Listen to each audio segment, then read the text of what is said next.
నమస్కారం. నేటి సూర్య న్యూస్ కి స్వాగతం. ఈనాటి వార్తా విశేషాలు. ఈ నెల 8వ తేదీన విజయవాడలో ప్రధాని నరేంద్ర మోదీ ఎన్డీఏ భాగస్వాములు చంద్రబాబు, పవన్ కళ్యాణ్లతో కలిసి రోడ్ షోలో పాల్గొన్న సంగతి తెలిసిందే.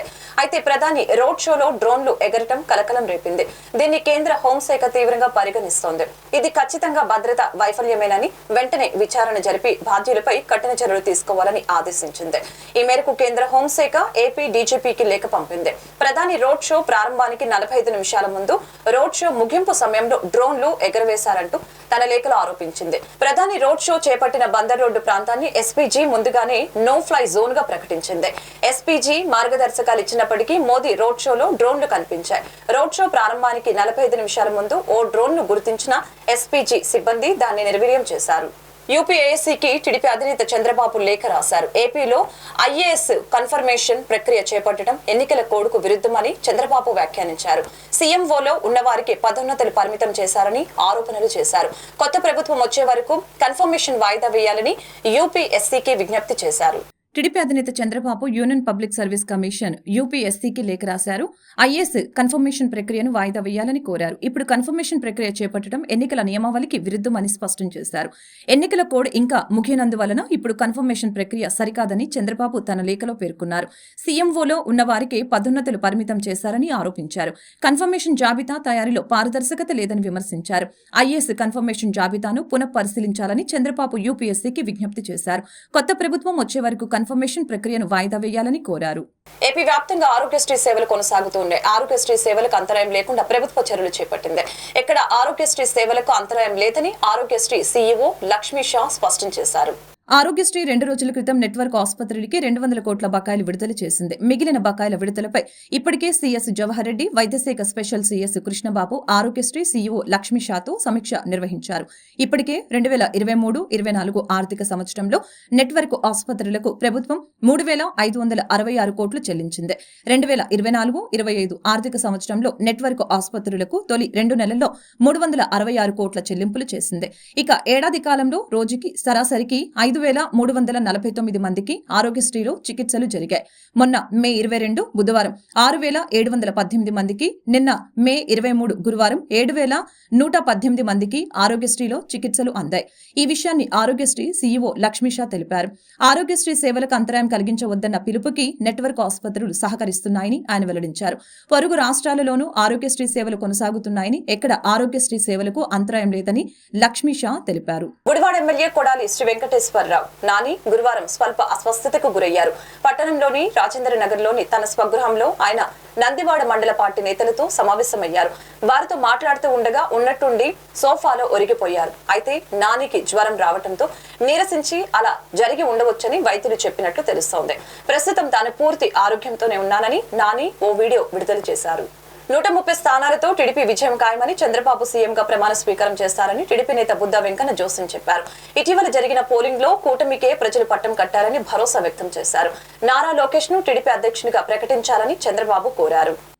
2019 వరకు టీడీపీని చంద్రబాబు ఒక్కరే నడిపించారని, ఆ తర్వాత చంద్రబాబుతో పాటు లోకేష్, భువనేశ్వరి, బ్రాహ్మిణి 4 దిక్కులుగా పార్టీ కోసం పనిచేశారని, 5 ఏళ్లు టీడీపీ కోసం చంద్రబాబు కుటుంబం మొత్తం నిలబడిందని బుద్ధా వెంకన్న వివరించారు. శుక్రవారం తన కార్యాలయంలో నిర్వహించిన మీడియా సమావేశంలో ఆయన మాట్లాడారు.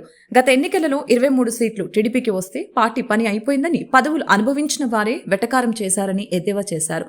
ఎన్నికల్లో ప్రజలు చంద్రబాబుకే మద్దతిచ్చారని, చంద్రబాబు సీఎంగా ప్రమాణ స్వీకారం చేసే ముహూర్తం కూడా ఖరారు అవుతుందని తెలిపారు. చంద్రబాబు తన ఆత్మకథను తప్పకుండా రాస్తారని, అందులో బుద్ధా వెంకన్న అనే వ్యక్తి కోసం తప్పకుండా ఒక పేజీ ఉంటుందని చెప్పారు. ఓటమికి 100% 130 స్థానాల పైనే వస్తున్నాయి. చంద్రబాబు నాయుడు గారు అమరావతిలో ప్రమాణ స్వీకారం చేస్తారు. అయితే డేట్ అంటారా, వాళ్ళ ఫ్యామిలీ భువనేశ్వరి గారు సిద్ధాంతులకు చూపించి భువనేశ్వరి గారు డేటు ఫిక్స్ చేస్తారు. ఎందుకంటే 2019 వరకు చంద్రబాబు నాయుడు గారు ఒక్కరే పార్టీని ఈడ్చుకొస్తే 2019 తర్వాత ఈ రాష్ట్రం ఉన్నటువంటి పరిస్థితులను దృష్ట్యా చంద్రబాబు నాయుడు గారి ఫ్యామిలీ ఎంటైర్ కూడా చంద్రబాబు గారు కానివ్వండి, లోకేష్ బాబు గారు కానివ్వండి, భువనేశ్వరి గారు కానివ్వండి, బ్రాహ్మణి గారు కానివ్వండి, నలుగురు కూడా 4 దిక్కుల్లాగా తూర్పు, పడమర, ఉత్తర, దక్షిణ ద్రవ్యాల్లాగా 4 పక్కలుగా చీలిపోయి ఒక పక్క ప్రజా వ్యతిరేక పాలనని ప్రజల్లో తీసుకెళ్తూ ఈ పార్టీని మళ్ళీ అధికారం తీసుకొచ్చేదాకా ఉన్నారంటే ఇందులో ఈసారి మాత్రం ఆ నలుగురి పాత్ర. చంద్రబాబు రాముడైతే ఆంజనేయుడిగా నేను విధేయుడిగా ఉంటానని, నా దేవుడి కోసం నా రక్తంతో కాళ్ళు కడుగుతా, ప్రపంచంలోనే ఇలా ఎవరు చేసి ఉండరని తన పాదయాత్ర ద్వారా లక్షలాది మంది అభిమానం సంపాదించుకున్న నారా లోకేష్ ను రాష్ట్ర అధ్యక్షునిగా నియమించాలని డిమాండ్ చేస్తున్నట్లు తెలియజేశారు. చంద్రబాబు సీఎంగా ప్రమాణ స్వీకారం, నారా లోకేష్ పార్టీ అధ్యక్ష బాధ్యతలు ఒకే రోజు జరగాలని కోరారు. భారతదేశంలో కాదు, ప్రపంచ దేశాల్లో ఒక నాయకుడి కాళ్ళకి రక్తంతో కడిగినటువంటి దాఖలాలు ప్రపంచ దేశంలో ఎక్కడా లేదు. ఏదన్నా ఆర్డర్గా చేస్తే తమిళనాడులో చేస్తారు, తమిళనాడులో కూడా ఇంతవరకు జరగల. నేను మా నాయకుడిని ప్రపంచ దేశాల స్థాయికి తీసుకెళ్లాలనే ఉద్దేశంతో రక్తంతో కటౌట్ కాలు కడిగాను తప్ప నా టికెట్ అలా కడిగితే ఇస్తాడని మాత్రం కాదు. ఎందుకంటే నిజంగా టికెట్ రక్తంతో కాలు కడిగితే ఇస్తాడని కానీ వెళ్తే ఇంకా అడ్వాన్స్ అయ్యి ఇంకా గట్టిగా అడిగేవాడిని. కానీ నేను అలా ఆ మనస్తత్వం లేదు. అవ్వాలే చెప్పా చంద్రబాబు గారిని, నేను రిక్వెస్ట్ చేస్తున్నాను, నేను డిమాండ్ చేయట్లేదని.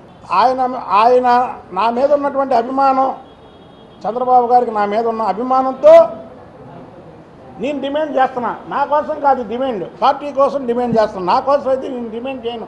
చంద్రబాబు గారిని రేపైనా సరే నా పదవి ఏదైనా సార్ ఇది చేయండి అది చేయండి నేను డిమాండ్ చేయను. ఆయన ఇస్తారు లేకపోతే లేదు. కానీ నాకు ఆయన దగ్గర హక్కు ఉంది, ఆయన దగ్గర నేను మాట్లాడే హక్కు ఉంది. కాబట్టి నారా లోకేష్ బాబు గారికి పార్టీ అధ్యక్ష బాధ్యతలు అప్పచెబితే తెలుగుదేశం పార్టీ ఇంకో 30 సంవత్సరాలు ఈ రాష్ట్రంలో బతికే ఉంటుంది, ముందుకెళ్తుంది. చంద్రబాబు నాయుడు గారు ఒక పక్క పార్టీ బాధ్యతలు, మరో పక్క ప్రభుత్వ బాధ్యతలు చేపట్టలేకపోయాననేది 2019 నుంచి 2024 వరకు చెప్పారు. మరి ఇవాళ ఎవరైతే అచ్చెన్నాయుడు గారు రాష్ట్ర పార్టీ అధ్యక్షులుగా ఉండి సక్సెస్ చేశారో ఆయన గ్యారంటీగా మంత్రివర్గంలో కీలకమైనటువంటి శాఖ చంద్రబాబు గారు ఇస్తారు. ప్రజాప్రభుత్వం ఏర్పడుతుంది. ఇది చంద్రబాబు నాయుడు గారి ప్రభుత్వం కాదు, చంద్రబాబు నాయుడు గారికి ప్రజాప్రభుత్వం కావాలి, ప్రజలు కోరుకునే పరిపాలన కావాలి. కాబట్టి ప్రజాప్రభుత్వానికి చంద్రబాబు నాయుడు గారు ముఖ్యమంత్రి. కానీ అదే టైంలో తెలుగుదేశం పార్టీని కూడా కాపాడాల్సినటువంటి బాధ్యత చంద్రబాబు నాయుడు గారి మీద ఉంది. పిన్నెల్లి అరాచకాలకు మొదటి బాధితుణ్ణి నేనేనని, మాపై దాడి చేసినందుకు వేలంపాట పెట్టారని, తురగా కిషోర్ అనేవాడు వేలంపాట పాడుకొని మరి కర్రతో మాపై దాడి చేశాడని వివరించారు. 4 సార్లు ఎమ్మెల్యే అయితే ప్రజలపై దాడులు చేస్తారా అని ప్రశ్నించారు. జూన్ 4 తర్వాత ఏపీలో వైసీపీ కథ సమాప్తం అయిపోతుందని, ఇప్పటికీ నోటిదూల ఉన్న వైసీపీ ఎమ్మెల్యేలు విదేశాలకు పారిపోయేందుకు ఏర్పాట్లు చేసుకున్నారని తెలిపారు. పిన్నెల్లి రామకృష్ణారెడ్డికి మొదటి బాధ్యతని నేనే. అవాళ వాడు ఏలంపాట పెట్టాడు. ముందు రోజు బుద్ధ వెంకన్న బోండమ్మ వస్తున్నారు, వాళ్ళ మీద దాడి చేసిన వాడికి మున్సిపల్ చైర్మన్ ఇస్తానని వేలంపాట ఎక్కడా జరగదు. అంతవరకు వేలంపాట పెడతా తురకా కిషోర్ అనే వ్యక్తికి కాకుండా అక్కడ వేరే వ్యక్తిని కౌన్సిలర్గా ఆల్రెడీ ప్రపోజల్ చేస్తే అక్కడ ఎవరో లేకపోతే తురకా కిషోర్ అనేవాడు లెగిసి నేను చేస్తానని చెప్పి ఆ దాడికి నాయకత్వం వహించాడు. వాడు తురకా కిషోర్. ఆయనకి మాకు ఆస్తి తగాదాలు ఉన్నాయా? మరి ఆయనకి మాకు పార్టీ గొడవలు ఉన్నాయా? అసలు ఏం లేవు. ఏం లేకుండా ఏలంపాట పెట్టి చంపేయమన్నాడంటే అందుకే ఇలాంటి వాళ్ళందరినీ కూడా రెడ్ బుక్లో పేరుంది. ఆ రెడ్ బుక్లో పేర్లు తీయడానికి కూడా కావాలి లోకేష్ బాబు ఈ రాష్ట్రానికి తెలుగుదేశం పార్టీ అధ్యక్షుడిగా.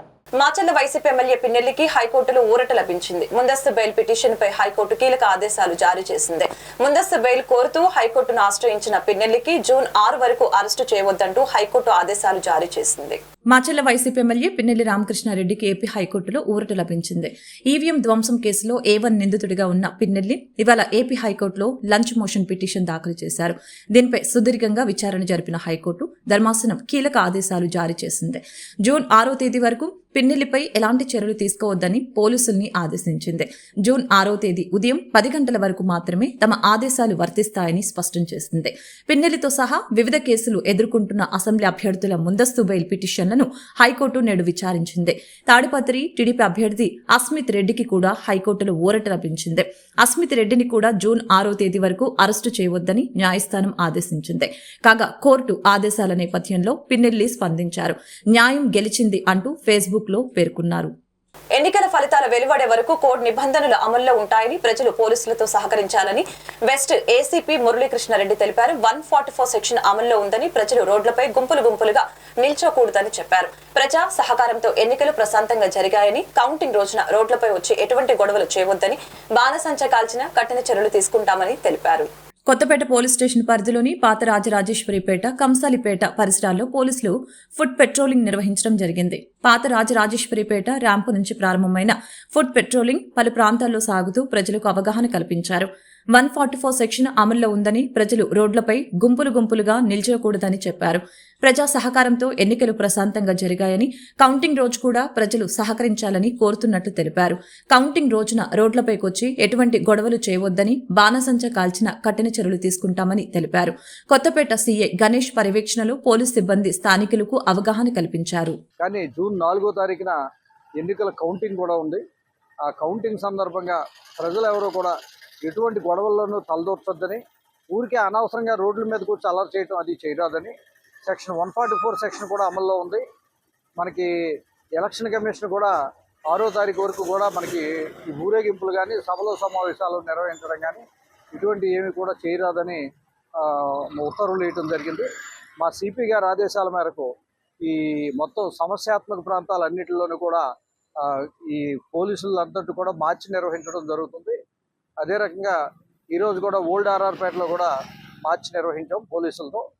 మెయిన్ పర్టికులర్గా ముఖ్య ఉద్దేశం ఏంటంటే ఈ మార్చి నిర్వహించడంలో ప్రజలందరూ కూడా కౌంటింగ్ జరగటానికి కూడా బాగా సహకరించాలని, ఎవరు కూడా ఏ పార్టీ నెగ్గినప్పటికి కూడా అనవసరంగా వాళ్ళు కూడా వెళ్ళి ఊరేగింపుల్లో పాల్గొనడం అటువంటి ఏమీ చేయకూడదని చెప్పి, ఎలక్షన్ కౌంటింగ్ టైంలో కూడా అందరూ కలిసి ఒక చోట గుమికూడి ఊరికే అల్లర్లో న్యూసెన్స్ జరగకుండా చూస్తారని ఈ సందర్భంగా ఆశిస్తున్నాను. Thank you.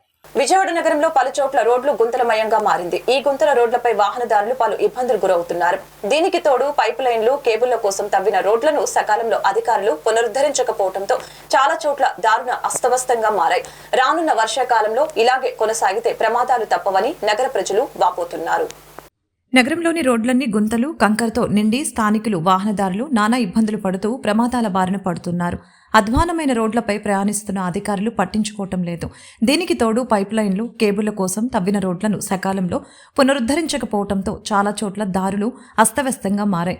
ఎక్కడ పడితే అక్కడ గుంతలు పడినా పట్టించుకునేవారు కరువయ్యారు. దీంతో వాహనదారులు తీవ్ర ఇబ్బందులు పడుతూ ఉన్నారు. చిరుజల్లులు కురిస్తే నగరం చెరువును తలపిస్తోంది. అలాంటిది భారీ వర్షం పడిందంటే ఇక సముద్రాన్ని తలపించేలా ఉంటుంది. చిన్నపాటి వర్షం పడితే ఆ గోతుల్లో నీరు చేరి చెరువు నిండుతోంది. దీన్ని గుర్తించని డ్రైవర్లు చిన్న ప్రమాదాలకి గురవుతున్నారు. రాత్రి వేళల్లో ఈ రోడ్లలో ప్రయాణించడం సాహసమేనని అంటున్నారు. కాగా నగరంలో రోడ్లు మరింత నరకంగా మారుతూ ఉన్నాయి. రోడ్లపై గుంతలు తవ్వటంతో వాహనదారులు, పాదచారులకు తిప్పలు తప్పటం లేదు. లెక్కలేనని గోతులపై గతిలేని ప్రయాణం సాగిస్తున్న వాహనదారులు ప్రమాదాలకి గురవుతూ ఉన్నారు. దెబ్బతిన్న రోడ్లపై ప్యాచ్ వర్క్తోనే సరిపెడుతున్నారు. దీంతో భారీ వర్షం పడగానే రోడ్లన్నీ గుంతలుగా మారుతున్నాయి. అల్పపీడనం తుఫానుగా మారాక గంటకు 102 కిలోమీటర్ల వరకు వేగంతో గాలులు వీస్తాయని వాతావరణ శాఖ హెచ్చరించింది. మే 27వ తేదీ వరకు ఒడిశా, పశ్చిమ బెంగాల్, ఈశాన్య రాష్ట్రాల వారు చేపల వేట, ఇతర ఏ పనులైనా సముద్రంలోకి వెళ్లవద్దని స్పష్టం చేసింది. ఇప్పటికే సముద్రంలోకి వెళ్లిన మత్స్యకారులు వెంటనే తీరానికి చేరుకోవాలని సూచించింది. బంగాళాఖాతంలో కొనసాగుతున్న అల్పపీడనం మరింతగా బలపడుతుందని, అది తీవ్ర తుఫానుగా మారి ఆదివారం సాయంత్రానికి పశ్చిమ బెంగాల్, బంగ్లాదేశ్ల మధ్య తీరం దాటే అవకాశం ఉందని భారత వాతావరణ శాఖ ఐఎండీ ప్రకటించింది. ప్రస్తుత సీజన్కు సంబంధించి రుతుపవనాలకు ముందు ఏర్పడుతున్న మొట్టమొదటి తుఫాన్ ఇదేనని అధికారులు తెలిపారు. హిందూ మహాసముద్రంలో ఏర్పడే తుఫానులకు పెట్టే పేర్ల క్రమంలో ప్రస్తుతం ఉన్న పేరు రెమల్. దీనిని ఈ తుఫానుకు పెట్టనున్నట్లు వెల్లడించారు. బంగాళాఖాతంలో అల్పపీడన పరిస్థితులపై ఐఎండీ శాస్త్రవేత్త మోనికా శర్మ శర్మ మాట్లాడారు. మధ్య బంగాళాఖాతంలో కొనసాగుతున్న అల్పపీడనం శుక్రవారం ఉదయానికల్లా వాయుగుండంగా మారుతుంది. ఆ తర్వాత మరింత బలపడి శనివారం ఉదయానికల్లా తుఫానుగా, ఆ తర్వాత తీవ్ర తుఫానుగా మారుతుంది. ఆదివారం సాయంత్రానికల్లా పశ్చిమ బెంగాల్, బంగ్లాదేశ్ల మధ్య తీరం దాటే అవకాశం ఉందని ఆమె వెల్లడించింది. జనసేన కావలి నియోజకవర్గం నేతగా పార్టీ బలోపేతానికి చేస్తున్న కృషిని చూసి ఓర్వలేని కొందరు తమ పార్టీలోని వ్యక్తులే జనసేన కావలి నియోజకవర్గం ఇన్ఛార్జి అలహరి సుధాకర్ పై దుర్మార్గపు వ్యాఖ్యలకు, ఆరోపణలకు పాల్పడటం హేయమైన చర్య అని కావలి నియోజకవర్గం బోగోలు మండలం జువ్వలిదిన్నె గ్రామ జనసేన అధ్యక్షులు శివ మండిపడ్డారు. శుక్రవారం ఆయన మీడియాతో మాట్లాడారు. జనసేన నేతలు అన్న పేరుతో కొందరు నాయకులు ఎవరో పోసిన టానిక్ తాగి విలేకరుల సమావేశం నిర్వహించి అలహరి సుధాకర్ పై చేసిన వ్యాఖ్యలను ఖండిస్తున్నట్లు తెలిపారు. జనసేన పార్టీలో అలహరి సుధాకర్ గారు దాదాపు 5 సంవత్సరాలకు ఎంతో కష్టపడి కార్యకర్తల్ని తన భుజాలపై మోస్తూ ఈ 5 సంవత్సరాలు నడిపించడం జరిగింది. కొంతమంది ఈ జనసేన పార్టీలోనే ఆయనతోనే ఉంటూ కొంతమంది నాయకులు వైసీపీ వాళ్ళు చెప్పు చేతుల్లో వెళ్ళి కొంతమంది అలహరి సుధాకర్ గారి మీద కొంత దుష్ప్రచారం చేయడం జరుగుతుంది. ఆయన ఏదో వైసీపీకి అమ్ముడిపోయారని కొంతమంది అనేక విధాలుగా మాట్లాడుతూ ఆయనపై విమర్శలు చేయడం జరుగుతుంది. అలహరి సుధాకర్ 5 సంవత్సరాలుగా మాలాంటి కార్యకర్తల మీద ఎంతగానో కష్టపడి ప్రతి గ్రామంలో ఉన్న కార్యకర్తలను బయటికి తీసి వాళ్ళకి పదవులు ఇచ్చి ఇన్ని రోజులుగా 5 సంవత్సరాలు నడిపించడం జరిగింది. కావలి నియోజకవర్గంలో అలహరి సుధాకర్ గారు లేకపోతే ఇంతవరకు ఈ జనసేన పార్టీ గ్రామాల్లో ఇంత ఎక్కువగా ఉందని గుర్తించిన వ్యక్తి అలహరి సుధాకర్ గారు. కొంతమంది జనసేన పార్టీలో ఉంటూ ఆయన ద్వారా పదవులు తీసుకొని అనుభవిస్తూ కొంతమంది ఆయన మీదే వైసీపీ వాళ్ళకి అమ్ముడిపోయి కొంతమంది నాయకులు ఆయన మీద వ్యతిరేకంగా మాట్లాడడం జరుగుతుంది. అలహరి సుధాకర్ గారు ఏ డబ్బులకు అమ్ముడిపోలేదు, ఎవరికి అమ్ముడిపోలేదు. పెందుర్తి పోలీస్ స్టేషన్ పరిధిలో అక్రమంగా తయారు చేస్తున్న బాణాసంచ సామాగ్రిని పోలీసులు స్వాధీనపరుచుకున్నారు. పెందుర్తి మండలం వేపగుంట పరిసర ప్రాంతం మేఘాద్రి గెడ్డ సమీపంలో అక్రమంగా బాణాసంచ సామాగ్రిని కొంతమంది వ్యక్తులు తయారు చేస్తున్నారనే విషయం తెలుసుకున్న పోలీసులు ఘటనా స్థలానికి Visakha west ACP Anyapu Narasimhamurthy, Pendurthi CI Ramakrishna, SI ఆశ్రితాత చేరుకొని సుమారు 5 లక్షల విలువ చేసే బాణాసంచ సామాగ్రిని స్వాధీనపరుచుకున్నారు. నిందితుడిని అదుపులోకి తీసుకుని వివరాలు స్క్వాడ్ టీం వచ్చి మందు పదార్థాలు తనిఖీ చేశారు. పూర్తి కేసు వివరాలు మీడియాకు తెలిపారు.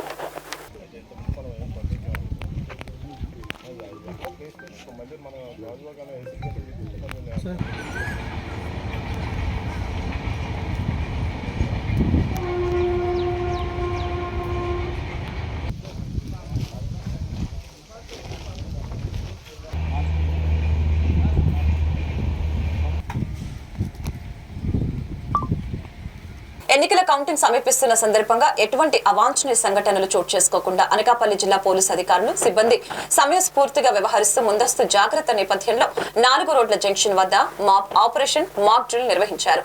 శాంతి భద్రతల్ని పరిరక్షించడమే ధ్యేయంగా అనకాపల్లి జిల్లా ఎస్పీ కేవీ మురళీకృష్ణ ఆదేశాలతో ఎస్పీ సమక్షంలో డీఎస్పీ పి నాగేశ్వరరావు ఆధ్వర్యంలో armed reserve, law and order police సిబ్బందితో ఈ కార్యక్రమం నిర్వహించి ప్రజలకు ధైర్యాన్ని కల్పించారు. ఏవైనా అవాంఛనీయ సంఘటనలు పోలీసుల దృష్టికి వచ్చినప్పుడు 144 సెక్షన్ అమల్లో ఉన్న సందర్భంలో ప్రజల శాంతి భద్రతల దృష్ట్యా పోలీసులు ఏ విధంగా స్పందించాలి, అక్రమ జన సమూహాలను ఏ విధంగా చెదరగొట్టాలి, పరిస్థితి అదుపులోకి రాని ఎడల ఫైరింగ్ చేయటం వంటివి ఈ మాక్ డ్రిల్ లో ప్రదర్శించారు.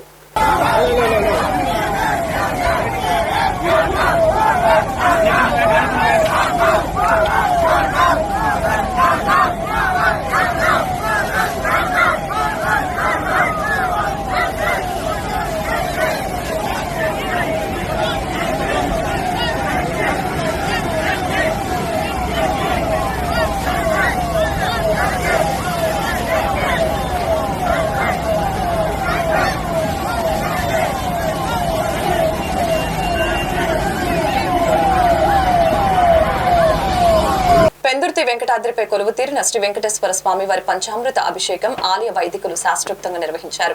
ప్రతి శుక్రవారం నిర్వహించే పంచామృత అభిషేకం అనంతరం ముడుపుల స్వీకరణ మహోత్సవాన్ని ఆలయ ప్రధాన అర్చకులు రామానుజాచార్యులు జీ న్యూస్ కి వివరించారు.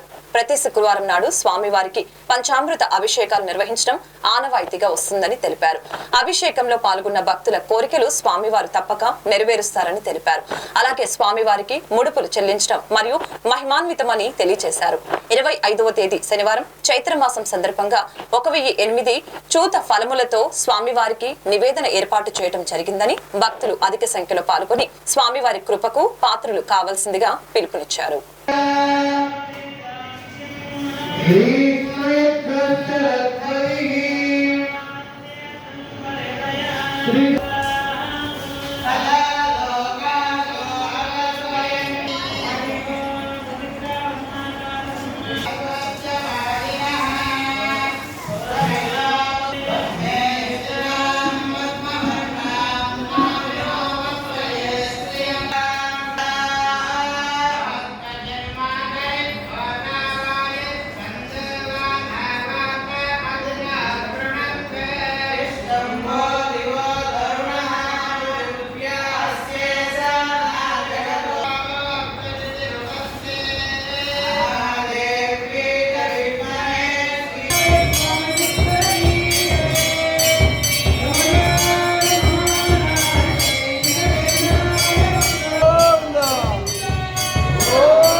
ఈ వార్తలు ఇంతటితో సమాప్తం. మరొక బులెటిన్ మళ్ళీ కలుద్దాం.